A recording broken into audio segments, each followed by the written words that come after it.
Hello students, हम लोग class 11 में चैप्टर नंबर 2 बिज़नेस स्टडीज़ का डिस्कस कर रहे थे। चैप्टर का नाम है फॉर्म्स ऑफ बिज़नेस ऑर्गेनाइजेशन। तो मैंने आपको बताया था कल की क्लास में कि जब भी कोई भी इंसान किसी भी तरीके का बिज़नेस स्टार्ट करना चाहता है तो उसके माइंड में एक हमेशा से चीज़ सेट होती है कि उसको कौन सा बिज़नेस कैसे क्या करना है, कैसे करना है, और उसकी जो ऑनरशिप रहेगी बिज़नेस को वो कौन संभालेगा, कौन मैनेज करेगा, पूरा कंट्रोल बिज़नेस का किसके पास होगा, उसको खुद का काम शुरू करना है या किसी को साथ लेकर काम करना है, या एक फैमिली बिज़नेस शुरू करना है, या उसको एक सोसाइटी फ्रेम करनी है। तो डिफरेंट फॉर्म्स होते हैं बिज़नेस को स्टार्ट करने के, ठीक है। तो इसी में ही हमें ये 5 फॉर्म्स को पढ़ना है। हम लोग कल सोल प्रोप्राइटरशिप के बारे में पढ़ रहे थे। सोल प्रोप्राइटरशिप का मतलब क्या होता है? जब एक सिंगल पर्सन बिज़नेस को ऑन कर रहा हो। हम सिंगल ऑनरशिप कहाँ कहाँ देखते हैं? जो हमारे घर के आसपास दुकानें होती है उस पर जनरली एक ही पर्सन उसको मैनेज करता है, कंट्रोल करता है, ठीक है। बार्बर की शॉप, हेयर सैलून, ये सभी, और ब्यूटी पार्लर्स, ये सभी चीज़ें जो हैं यहाँ पर एक ही पर्सन बिज़नेस को ऑन करता है, मैनेज करता है और कंट्रोल करता है। और इसी के साथ वो सभी प्रॉफिट और लॉसेस को शेयर करेगा, सारे रिस्क भी उसी के होंगे। और इसके साथ साथ हमने इसके कुछ फीचर्स को भी पढ़ा था कि किस तरीके से हम सोल प्रोप्राइटरशिप के बिज़नेस को शुरू करते हैं, इसके फॉर्मेशन कैसे होता है और कैसे इसको क्लोज़ किया जाता है। देखिए, मैंने आपको बताया था कि जो सोल प्रोप्राइटर होते हैं उसका फॉर्मेशन बहुत आसान है करना, ज़्यादा लीगल फॉर्मेलिटीज़ नहीं है। कई बार एक सिंगल रजिस्ट्रेशन कराना पड़ता है और आप अपना खुद का छोटा सा बिज़नेस खोल सकते हो। इनिशियली जो बड़े बड़े आज इंडस्ट्रीज़ हैं वो कभी एक पर्सन ने स्टार्ट करे थे, और कई तो ऐसे है कि एक छोटे से रूम में स्टार्ट करी गई थी। विप्रो की कंपनी एक छोटे से रूम में स्टार्ट करी गई थी और आज वो एक मल्टी नेशनल कंपनी बन चुकी है, क्लियर। तो इनिशियल स्टेज में जब कोई बिज़नेस स्टार्ट होता है तो वहाँ पे सोल प्रोप्राइटरशिप से ज़्यादातर बिज़नेस लोग स्टार्ट करते हैं। फिर जैसे जैसे उनको कन्वीनियंट लगता है तो बिज़नेस की फॉर्म को बदल भी सकते हैं। ऐसा नहीं है कि अगर कोई सोल प्रोप्राइटर है तो वो हमेशा सोल प्रोप्राइटर ही रहेगा, नहीं। अगर वो अपना बिज़नेस एक्सपेंड करता है तो वो अपने बिज़नेस को चेंज भी कर सकता है। सोल प्रोप्राइटरशिप से किसी के साथ पार्टनरशिप करके पार्टनरशिप फर्म खोल सकता है, या अपनी जॉइंट स्टॉक कंपनी भी चालू कर सकता है। तो वो डिपेंड करता है कि पर्सन की आइडियोलॉजी क्या है। वो अपने आप को एक्सपेंड करना चाहता है, बिज़नेस को बढ़ाना चाहता है, क्लियर। इसके साथ साथ मैंने आपको बताया था कि इन टाइप के बिज़नेस में जो पर्सन, एक अकेला पर्सन ही सारे रिस्क को बियर कर रहा है, ठीक है, तो उसकी यहाँ पे लायबिलिटी भी अनलिमिटेड हो जाती है। लायबिलिटी क्या होती है कि अगर किसी पर्सन के पास उसने किसी और पर्सन से या इंस्टीट्यूट से कुछ पैसे लिया हुआ या रिसोर्सेज लिए हुए हैं तो वो उसकी लायबिलिटी होती है, क्योंकि उसे वो पे करना होता है। तो what is liability? Liability something a person और company owns, usually a sum of money. अगर आप किसी से पैसा लेते हैं तो आपके लिए वो लायबिलिटी बन जाएगी, आपको वो पे करना पड़ेगा। तो इसी तरीके से सोल प्रोप्राइटर में भी क्या होता है कि अगर इन्होंने पैसा लिया हुआ है तो उनको वो पे करना पड़ेगा, और यहाँ पर उसकी जो लायबिलिटी है वो अनलिमिटेड इसलिए कही गई है क्योंकि वो अपनी लायबिलिटी को ट्रांसफ़र नहीं कर सकता। जैसे जब आप जॉइंट स्टॉक कंपनी को पढ़ोगे तो यहाँ क्या होता है कि जो लायबिलिटी होती है लोगों की वो फिक्स होती है, लिमिटेड होती है। लिमिटेड कैसे होती है कि सपोज़ अगर किसी पर्सन ने किसी कंपनी के 1000 रुपये के शेयर खरीदे हुए हैं तो उसकी लायबिलिटी सिर्फ 1000 रुपये देने तक ही है। लेकिन यहाँ क्या होता है कि अगर इसको लॉस हो रहा है और इसने अपना जो भी पैसा पेमेंट करना है तो इसकी पर्सनल प्रॉपर्टी को भी बेचकर वसूली करी जा सकती है, क्लियर है। अगर क्रेडिटर्स को पे करना हुआ और जो इसके अभी शॉप के असेट्स थे वो सब कंप्लीट होने के बाद भी अपनी लाइबिलिटी को पे नहीं कर पाता है, तो इसकी पर्सनल प्रॉपर्टी को भी बेचा जा सकता है इसकी लाइबिलिटी को कवर अप करने के लिए। आपने अगर कभी क्रिकेट मैचेस देखे हों तो आपने पहले देखा होगा कि जो इंडियन क्रिकेट टीम खेला करती थी तो उनकी टी शर्ट पर सारा लिखा होता था। आजकल स्टार लिखा होता है, पहले सारा लिखा होता था। आप चाहे तो यूट्यूब पे भी पिछले मैचेस देख सकते हैं, जो प्लेयर्स हैं उनकी टी शर्ट पे पहले सहारा नाम लिखा होता था, क्योंकि सहारा कंपनी एंडोर्स किया करती थी। सहारा कंपनी के जो ऑनर हैं सुब्रजीत रॉय, वो अपनी लाइबिलिटी को पे नहीं कर पाए, तो इसी कारण से वो आज जेल में है। तो आप सोच सकते हो कि लाइबिलिटी कितना ज़्यादा इफ़ेक्ट करती है। इतनी बड़ी कंपनी का मालिक जो दूसरे प्लेयर्स को भी एंडोर्स कर रहा है, वो जेल में चला गया क्योंकि वो टाइम पर अपनी लाइबिलिटी को पे नहीं कर पाए, अपने क्रेडिटर्स को पेमेंट नहीं कर पाए। क्लियर है? तो कभी भी राजा रंक बन जाता है और रंक से कोई इंसान राजा भी बन सकता है। किस्मत बदलते कभी देर नहीं लगती। चलिए आगे चलते हैं। मैंने आपको एक और बात बताई थी कि जो सोल प्रोप्राइटरशिप होते हैं ये सेपरेट एंटिटी नहीं होती है, क्योंकि एक ही पर्सन बिज़नेस को ऑन कर रहा है, मैनेज कर रहा है और कंट्रोल कर रहा है। तो यहाँ पर इस एक पर्सन की वजह से ही ये बिज़नेस जाना जाता है। तो इन दोनों की आइडेंटिटी सेम हो गई। बाय चांस अगर वो पर्सन कभी बीमार है तो वो बिज़नेस उस दिन नहीं खोल पाएगा, अपनी दुकान पे नहीं आ पाएगा, है ना। ऐसे ही अगर उस पर्सन की डेथ हो जाती है तो वो जो फर्म उसने खोली हुई थी, छोटी सी दुकान जो उसने खोली हुई थी, वो बंद भी हो सकती है। आया समझ में? तो इसीलिए सोल प्रोप्राइटरशिप में कोई सेपरेट एंटिटी नहीं है। एंटिटी का मतलब मैं आपको अकाउंटेंसी की वीडियो में भी समझा चुकी हूँ। एंटिटी हम एक रिकॉग्नाइज्ड पर्सन या इंस्टीट्यूशन को बोलते हैं, ठीक है, जिसकी खुद की एक एग्जिस्टेंस होती है, उसे हम एंटिटी बोलते हैं। तो जैसा मैंने बताया कि एक सेपरेट एंटिटी नहीं है, तो अगर पर्सन की डेथ हो जाती है तो वो बिज़नेस कंटिन्यू नहीं कर पाएगा। आगे आज हम लोग इसके मेरिट्स की बात करेंगे। सोल प्रोप्राइटरशिप का जो पहला मेरिट है वो है क्विक डिसीजन मेकिंग। जैसा अब तक हम लोग पढ़ चुके हैं, तो इतना आपको क्लियर हो गया होगा कि इस बिज़नेस को चलाने वाला एक सिंगल पर्सन है, ओनली ऑनर, यानी कि one person is managing the entire business.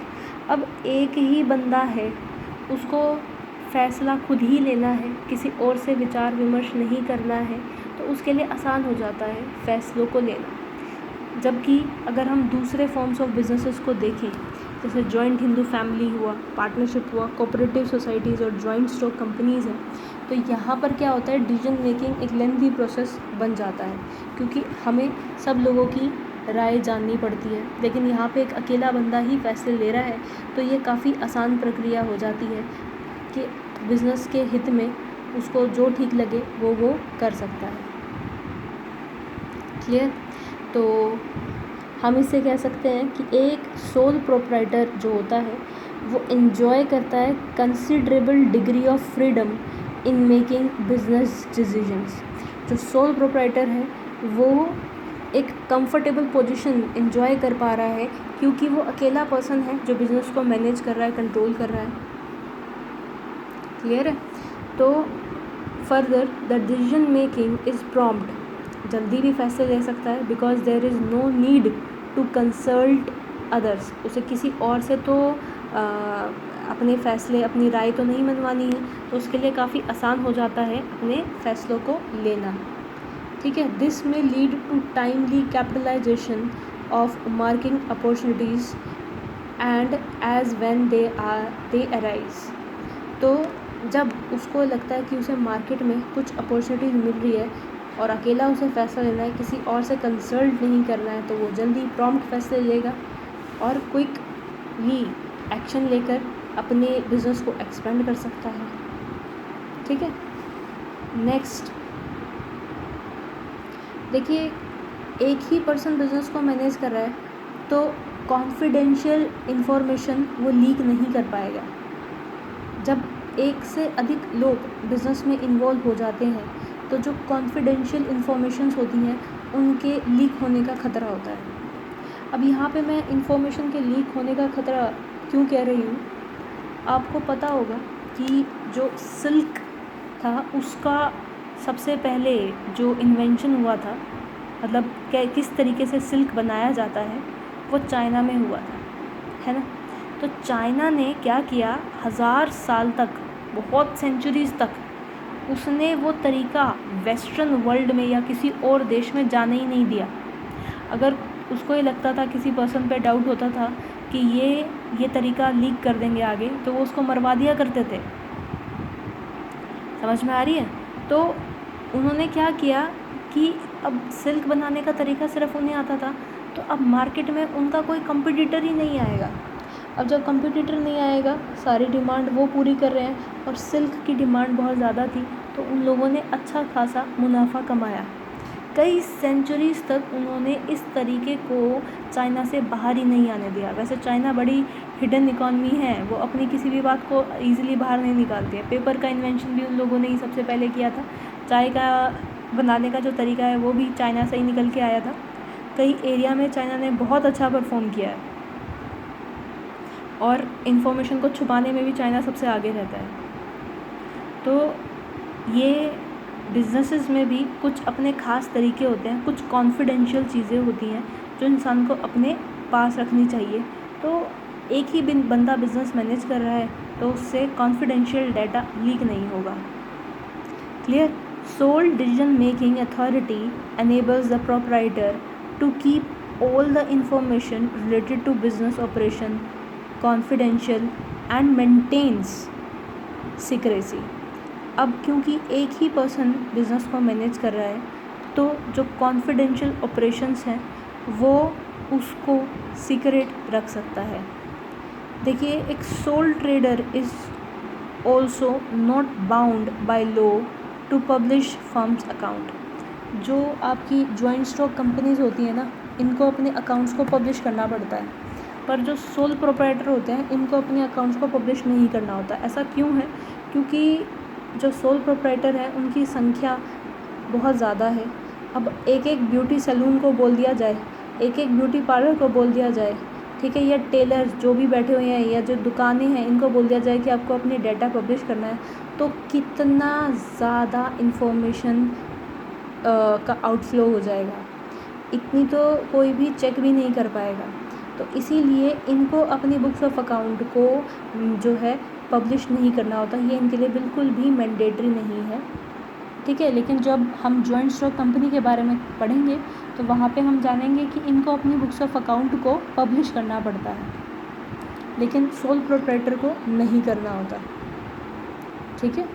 Next merit है इसका direct incentive. A sole proprietor directly reaps the benefit of his or her effort as he or she is a sole receptor of all the profit। जो एक sole proprietor है, अकेला जो मालिक है business में, वो जो भी एफ़र्ट लगाता है उससे उसको जो भी मुनाफा होगा वो उसका खुद का ही है, किसी और के साथ उसे शेयर ही नहीं करना है। The need to share profit does not arise as he or she is single owner। क्योंकि एक अकेला पर्सन ने एफ़र्ट लगाए और उसने प्रॉफिट कमाया तो उसको किसी और के साथ उसे शेयर करने की ज़रूरत नहीं है, क्योंकि बिज़नेस को चलाने वाला वो अकेला ही है। This provide maximum incentive to sole trader to work hard। अब जब वो प्रॉफिट को खुद ही कंज्यूम करने वाला है तो वो क्या कोशिश करेगा कि प्रॉफिट का मैक्सिमम पार्ट वो बिज़नेस में ही लगाए ताकि वो अपने बिज़नेस को और बढ़ा सके। समझ में आए? देखो, हर कोई बिज़नेस किस लिए करता है? पैसा कमाने के लिए करता है, लेकिन वो सारे पैसे को अपनी सेल्फ कंजप्शन के लिए तो इस्तेमाल नहीं करेगा। कुछ पैसा ऐसा भी होगा जिसको वो अपने बिज़नेस में ही रिटेन रखता है ताकि वो अपने बिज़नेस में उसको इस्तेमाल कर सके, ठीक है। नेक्स्ट मेरिट है इसका sense of accomplishment। There is a personal satisfaction involved in working for oneself। अच्छा, कई बार ऐसा होता है कि आपको कोई काम बोल दिया जाए और आप उस काम को बहुत अच्छी तरीके से कर सकते हो, लेकिन आप ये देख रहे हो कि उस काम को कोई और पर्सन जो अच्छी तरीके से नहीं कर रहा, तो आप क्या कहते हो, तू छोड़ दे, मैं ही कर लूँगा इस काम को। क्यों? क्योंकि जब आप खुद कर रहे हो उस काम को तो आपको खुद का एक सेल्फ सेटिस्फेक्शन रहता है। कई बार बच्चों को प्रोजेक्ट वर्क दे दिया जाता है तो बच्चे क्या करते हैं, किसी और से कंप्लीट करा लेते हैं, लेकिन कुछ बच्चे ऐसे होते हैं जो खुद से ही करते हैं क्योंकि उनको सेंस ऑफ अकम्पलिशमेंट चाहिए होता है कि वो खुद से कर रहे हैं तो उनको पर्सनल सेटिस्फेक्शन मिलेगा। ठीक है, समझ आया? तो there is personal satisfaction involving working for one self. The knowledge that one is responsible for success of the business not only contributes to self satisfaction but also instills in the individual a sense of accomplishment and confidence in one ability। जब इंसान खुद से काम को करता है तो वो गलतियाँ भी करेगा और उन गलतियों को सीख कर वो अपने आप को इम्प्रूव भी करेगा, तो उसको खुद से ही फीलिंग आती है सेल्फ अकम्पलिशमेंट की। ठीक है, पर्सनल सेटिस्फेक्शन उसे मिलता है। Next, ease of formation and closure. देखिए, सबसे बड़ा जो मेरिट है सोल प्रोप्राइटरशिप का वो ये है कि इन टाइप के बिजनेसेस को खोलना बहुत आसान है। ये हमने इसके फीचर में भी पढ़ा था ना कि इन टाइप के बिजनेसेस को खोलना भी बहुत आसान है क्योंकि किसी तरीके का कोई सेपरेट लॉ नहीं है जो सोल प्रोप्राइटर को गवर्न कर रहा हो। ठीक है, और यहाँ पे एक ही पर्सन बिज़नेस को मैनेज भी कर रहा है, तो उसकी विश है जब वो बिज़नेस को बंद करना चाहे तो वो अपना बिज़नेस बंद कर सकता है, वाइंड अप कर सकता है अपने बिज़नेस का, और जब तक वो उसे कंटिन्यू करना चाहता है वो उसको उस टाइम तक कंटिन्यू रख सकता है। तो ये टोटली आपके मन मर्जी का खेल हो जाता है। ठीक है, बहुत कम लीगल फॉर्मेलिटीज़ इसमें करनी होती है और आप अपना बिज़नेस शुरू कर सकते हैं। आई होप आपको मेरिट्स क्लियर हो गए होंगे। तो नेक्स्ट क्लास में हम लोग इसके डीमेरिट्स की बात करेंगे। Till then thank you, take care. कोई भी डाउट होता है तो आप प्लीज़ मुझे कमेंट करके बताइए। जब तक आप कमेंट नहीं करोगे मुझे नहीं पता चलेगा आपको कितना कंसेप्ट समझ में आ रहा है या नहीं आ रहा है।